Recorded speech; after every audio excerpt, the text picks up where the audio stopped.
Hello and welcome to SkillsUSA News. Coming up, a report on the community helping to repair California. And stay tuned for ways in which California is changing for the better.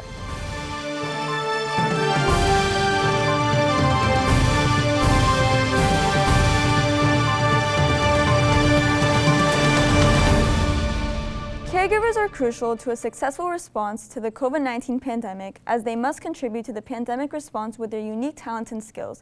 However, while doctors should be encouraged to satisfy the need for medical assistance in the event of the pandemic, those who make the sacrifices and put out the extra effort are due reciprocal duties.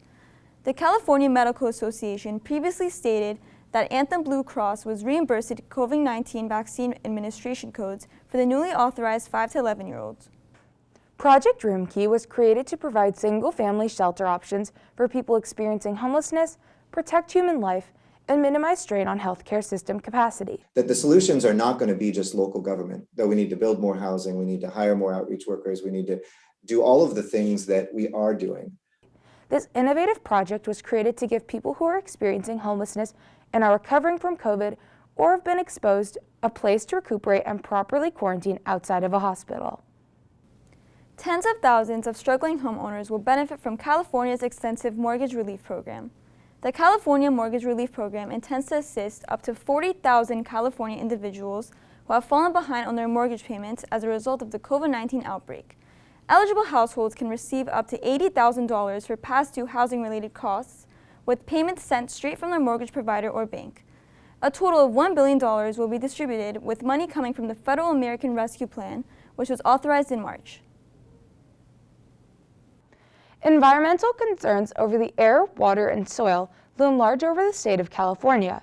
The vapors generated when gasoline evaporates add to air pollution. California is offering people a tax credit to buy or lease electric vehicles. You can also get up to $7,500 in federal tax credit for owning an EV in California. California residents can get a 26% tax credit if they buy and install solar panels in their homes by the end of this year. Over the next 3 years, $5.2 billion will be invested to help California's urgent drought response, as well as long-term water resilience. It sounds like a new qualified workforce of frontline emergency operatives is vital. Absolutely. To be a part of a major task ahead, you'll need stability, achievement, initiative, teamwork, and expertise. Organizations like SkillsUSA host regular job demonstration competitions, bringing over 300,000 young professionals across the nation to be ready to be competitive in the workforce. That is incredible. Well, that's it for SkillsUSA News. Stay safe, everyone. Thank you for watching.